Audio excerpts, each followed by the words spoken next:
Zarina avait 31 ans, était vive d'esprit et calme sous la pression. Elle travaillait comme cadre supérieur dans une entreprise technologique à Seattle, un endroit où manquer une seule échéance pouvait coûter des millions. Mais Zarina était toujours à la hauteur. De l'extérieur, on la trouvait invincible. Vol Zarina, plaisantaient certains membres de son équipe, non pas parce qu'elle était méchante, mais parce qu'elle ne laissait jamais ses émotions influencer son travail. Elle n'était pas née dans un milieu privilégié. Son enfance fut modeste, rythmée par des vêtements d'occasion, des budgets d'épicerie serrés et la ferme conviction que, pour en vouloir plus, il lui fallait redoubler d'efforts. Tandis que d'autres faisaient la fête pendant leurs études, Zarina étudiait sous les lumières vacillantes de sa minuscule chambre partagée, sautant les dîners justes pour pouvoir s'acheter des manuels. Cette motivation lui valut finalement une bourse complète, des années plus tard, un siège à la direction de l'entreprise. C'était elle que son patron appelait pour les présentations à enjeux élevés.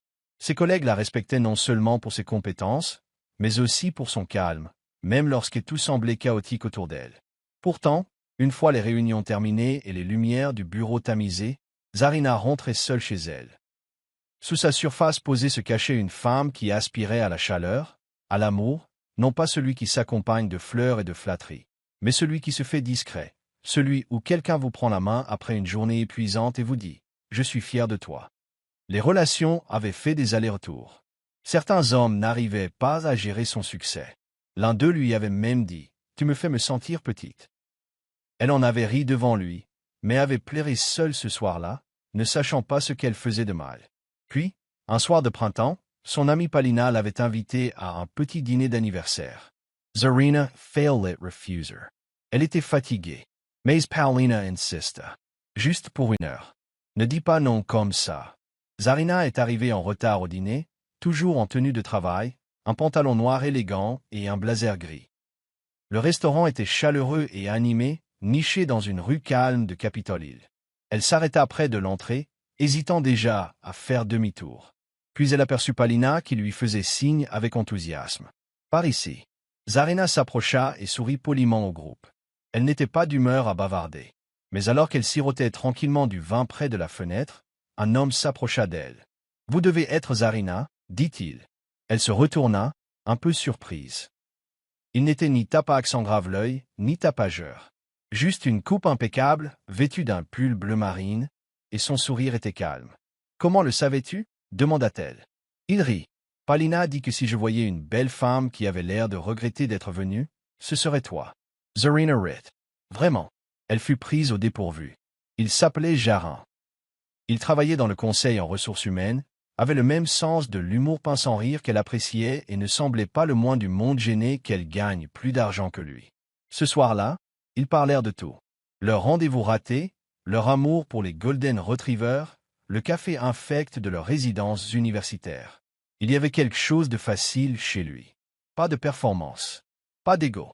Lorsqu'ils se dirent enfin au revoir, il dit simplement « J'aimerais vraiment te revoir ». Zarina lui donna son numéro. Le lendemain matin, il reçut un message simple de Jarin. « J'espère que cette journée sera clémente pour vous. » Et c'est ainsi que tout a commencé. La suite n'a pas été un tourbillon. C'était constant, doux et authentique. Jarin prenait de ses nouvelles lorsqu'elle enchaînait les réunions. Il lui envoyait des mèmes lorsqu'elle se sentait dépassée. Un jour, il lui avait envoyé un petit Golden Retriever en peluche avec un petit mot. Pour les journées difficiles et les chiens qui te manquent. 2 mois passèrent ainsi, et un soir, après le dîner, il la regarda et lui dit « Je ne suis pas là pour perdre mon temps, Zarina. Je n'ai pas peur de ta force. Je veux juste savoir si tu serais heureux avec quelqu'un comme moi. » Sa poitrine se serra de la meilleure des manières. « Oui, dit-elle. » Et 1 an plus tard, ils se mariaient. Le mariage fut simple, célébré dans un petit jardin au nord de Seattle. Le ciel bruinait légèrement, comme lors de leur premier rendez-vous. Zarina portait une robe ivoire minimaliste. Jarin pleurait pendant ses vœux. Ce n'était pas parfait, mais c'était paisible et pour la première fois depuis longtemps, Zarina se disait que peut-être, juste peut-être, c'était ça. Son refuge. Ses parents, Enrique et Melda, l'avaient accueilli chaleureusement. Melda lui avait offert un châle tricoté main avec l'inscription suivante. « Tu travailles toute la journée dans un bureau. Tu vas attraper froid sans quelque chose de confortable. » Enrique Plaisante. Notre garçon a bien réussi. Il a trouvé une femme plus intelligente que nous tous. Zarina sourit. Jamais sa belle famille ne l'avait traité avec autant de gentillesse. Après le mariage, Jarin emménagea dans son appartement, un 2 pièces en centre-ville, près de son bureau et de son parcours de course préféré au bord de l'eau. Ils partageaient les tâches ménagères. Ils préparaient le dîner le week-end. Chaque soir, avant de se coucher, Jarin murmurait « Bonne nuit, ma femme », et posait sa main sur son front comme pour lui offrir une douce bénédiction. Zarina ne s'attendait pas à une vie parfaite, mais elle lui semblait enfin équilibrée. Jusqu'à ce qu'un soir glacial d'octobre, Jarin se tienne près de la fenêtre et lui dise « J'ai quelque chose à te dire. Il s'agit de mes parents. » Zarina s'assit sur le canapé et retira ses talons. « Que se passe-t-il » demanda-t-elle. Jarin hésita. Leur santé n'est pas terrible. Papa fait de l'hypertension et maman a des problèmes de mémoire. Je suis inquiète. Zarina hocha la tête. C'est logique. Mais ils ne sont pas vraiment à proximité. Jarin leva les yeux. C'est pour ça que je pensais. On pourrait peut-être se rapprocher. Ou peut-être même rénover leur maison. La transformer in duplex. Des entrées séparées, notre propre espace, mais suffisamment proches pour prendre soin d'eux. Zarina cligna des yeux. Tu veux dire emménager avec eux? Ajouta-t-il rapidement. Pas avec eux. À côté. Des logements séparés, un seul toit. Mon ami, un entrepreneur en bâtiment, dit que ça pourrait coûter une centaine de milliers de dollars. Zarina se renversa en arrière et soupira. Ce n'était pas par égoïsme. Elle respectait sa famille. Mais renoncer à sa vie indépendante, vivre à côté de sa belle famille, même avec un mur entre elles, ça ne lui plaisait pas. Jarin vit son hésitation. Écoute, je sais ce que tu penses. Mais personne ne s'attend à ce que tu joues la belle fille traditionnelle. Mes parents sont faciles à vivre. Ils t'adorent. Zarina a dit qu'elle avait besoin de temps pour réfléchir. Pendant la semaine suivante, cette pensée la hanta comme un caillou dans sa chaussure. Petite, constante, irritante. Puis, un vendredi, après un dîner avec Enrique et Melda, elle finit par dire oui. Les yeux de Melda s'emplirent de larmes. Merci, Zarina. Je sais que ce n'est pas facile. Ils commencèrent les rénovations à l'automne. La maison était grande, avec des fondations solides et un jardin rempli de rosiers luxuriants. Jarin était ravi, obsédé par le carrelage, les échantillons de peinture et l'emplacement des puits de lumière. Zarina l'aidait, mais elle commençait à avoir l'impression de faire partie du plan de quelqu'un d'autre. Elle était présente aux conversations, mais les vraies décisions, entrepreneurs, négociations de prêts, achats semblaient se prendre entre Jarin et ses parents. Un soir, elle était assise à examiner un tableau des coûts de rénovation. Elle demanda nonchalamment. « Alors, comment on se partage les 100 000 dollars?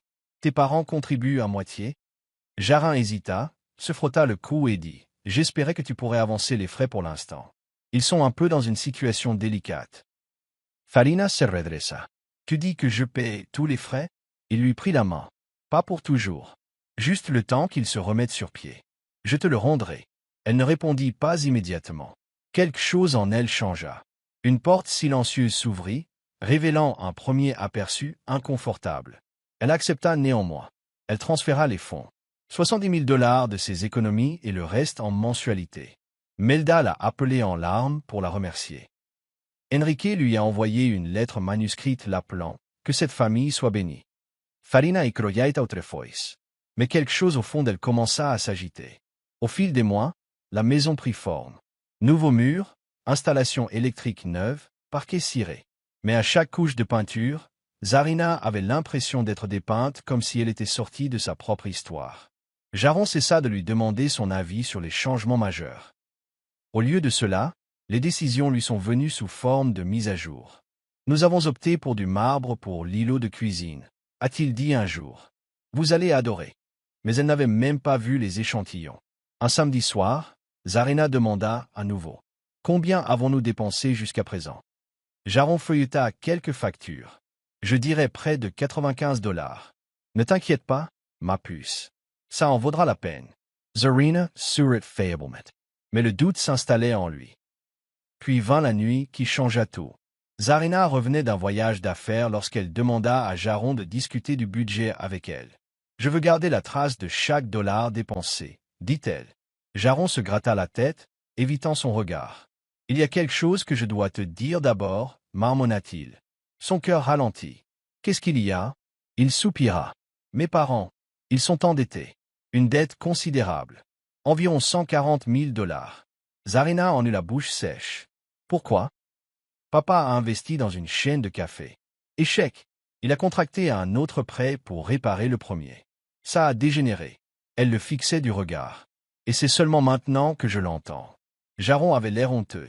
Je ne voulais pas t'inquiéter. Je pensais pouvoir gérer ça. Mais la situation empire. S'ils ne paient pas, ils perdent la maison. Zarina garda le silence. Elle avait déjà dépensé près de 85 000 $ en rénovation. Maintenant, que voulez-vous que je fasse? Demanda-t-elle. Il lui prit la main. Aidez-les. S'il vous plaît. Tu es le seul à pouvoir le faire. Elle voulait dire non. Mais l'amour est délicat. Cela vous fait croire que le sacrifice fait partie du contrat. Elle a accepté. Elle a puisé 70 000 $ dans ses économies personnelles et a prévu des mensualités pour le reste. Diane l'appela en pleurant. Enrique écrivit un autre mot de remerciement. Jaron la serra dans ses bras et murmura. Vous sauvez ma famille. Les mois ont passé. La rénovation était presque terminée. Zarina continuait de payer. Jaron promit de la rembourser bientôt. Mais ce ne vint jamais. À chaque fois, il avait une nouvelle excuse. J'attends une prime. Il y a un retard dans le paiement d'un client. Mon application bancaire m'a bloqué. Finalement, elle lui a directement demandé. Puis-je voir votre dernier bulletin de paie? Je veux revoir notre budget. Il a craqué. Pourquoi ne me fais-tu pas confiance? Pourquoi tout tourne autour de l'argent chez toi? Zarina n'a pas répondu. Elle était fatiguée. Physiquement, mentalement, émotionnellement. Mais elle continuait à payer. Pour la maison. Pour les dettes. Pour une version de l'amour qui ressemblait davantage à une transaction.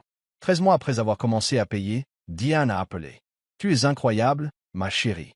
Encore un peu et on n'a plus de dettes. Demanda Zarina. Combien en reste-t-il? Seulement environ 25 000. Diane gazouilla. Zarina raccrocha, la main figée en l'air. Elle avait dépensé plus de 120 000 $. Pas de contrat, pas d'accord juridique, juste une confiance aveugle. Puis, un jeudi soir, Zarina est rentrée plus tôt que prévu. En approchant du salon, elle entendit des rires. Des voix familières. Cette fille est une mine d'or, dit Enrique. Elle paie tout et ne se plaint jamais. Diane rigola. La maison est plus belle que je ne l'imaginais. Tout ça à ses frais, ajouta Jaron.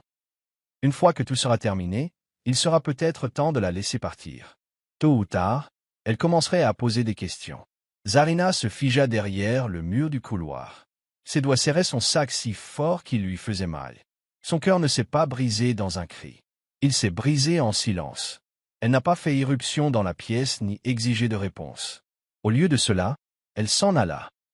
Ce soir-là, elle s'enregistra à l'hôtel et envoya un SMS à Jaron, passant la nuit près de son travail. De retour demain. Il répondit « Prends soin de toi. Je t'aime. » Elle fixa le message sans ciller. À partir de ce moment-là, elle n'était plus la même Zarina. Elle avait cessé de pleurer. Elle avait cessé d'espérer. Et elle a commencé à planifier. Elle a commencé à documenter chaque paiement, chaque message, chaque reçu. Discrètement, méthodiquement, comme une femme qui construit son propre sauvetage. Elle a commencé à examiner l'acte de propriété de la maison.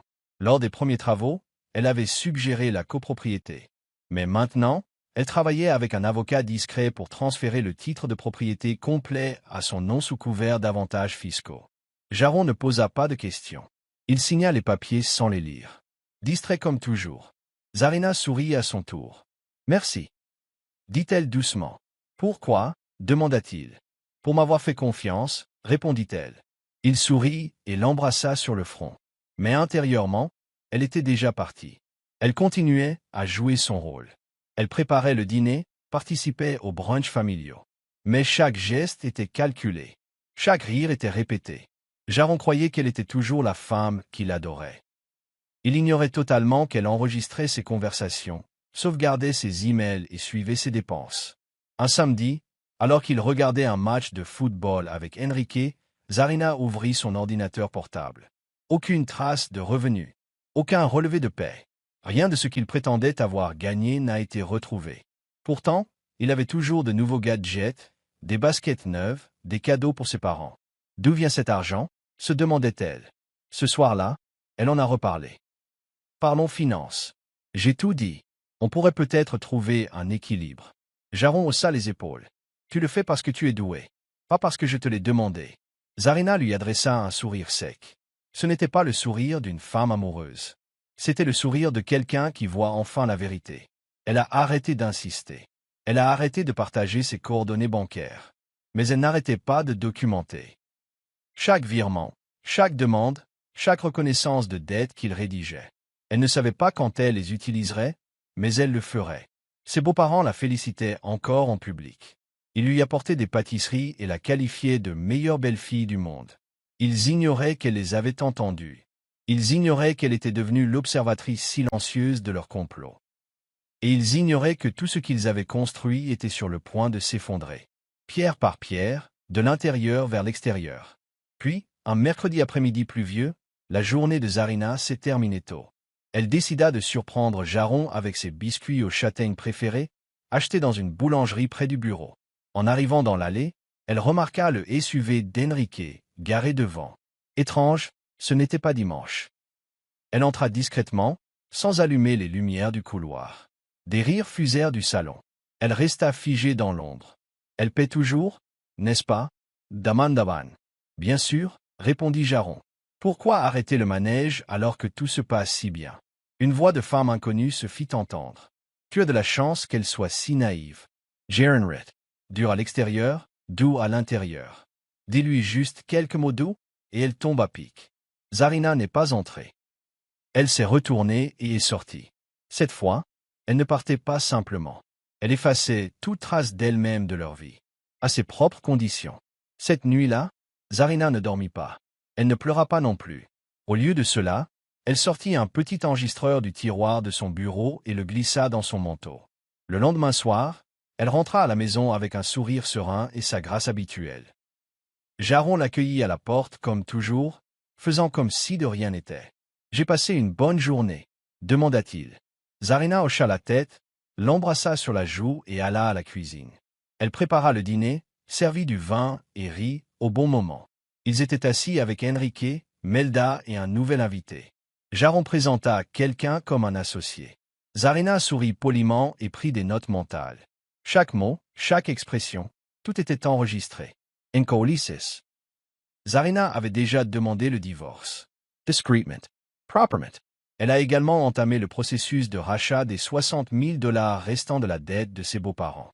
Le prêteur initial étant prêt à se débarrasser du solde, Zarina a réglé la totalité de la dette et s'est vue attribuer la créance. En 2 semaines, elle était non seulement l'épouse de Jaron sur le papier, mais aussi la créancière légale des prêts impayés de ses parents. Puis vint l'étape finale. Transférer l'intégralité du titre de propriété à son nom. Elle expliqua à Jaron que c'était une simple mesure d'optimisation fiscale. Il signa les documents avec désinvolture, sans se rendre compte qu'il venait de lui remettre les clés de tout. La veille de son départ, Zarina prépara ses lasagnes préférées. Elle mit la table, servit le vin et porta un toast à la quasi-absence de dette. Jaron Rayonate. Tu as tant fait pour nous. Tu es incroyable. Zarina tapota son verre contre le sien et murmura. Merci de m'avoir montré qui tu étais vraiment, assez tôt pour arranger les choses. Il n'a pas compris. Elle n'a rien expliqué. Le lendemain matin, elle a laissé les papiers du divorce signés et l'avis de propriété de la dette sur le comptoir de la cuisine, accompagné d'un mot. Bonne chance pour les négociations avec votre nouveau prêteur. Je ne compte pas me montrer généreuse. Zarina a emménagé dans un penthouse moderne qu'elle avait acheté en secret grâce au gain d'un portefeuille d'investissement privé qu'elle avait constitué au cours des 3 dernières années.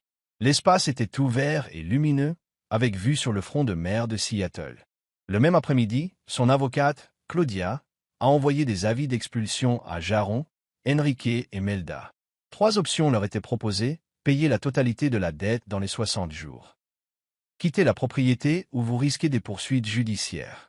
Jaron panique. Il a envoyé un texto. Eh bien, il s'est même présenté à son bureau une fois. Mais Zarina a demandé à la sécurité de le refouler. Laissez votre avocat parler au mien, a-t-elle répondu. Puis vint le coup de grâce. Zarina intenta une action en dommages et intérêts, manipulation financière, abus de confiance conjugale et occupation illégale. Elle joignit des preuves d'adultère impliquant Jaron et la femme blonde qu'elle avait aperçue dans sa cuisine.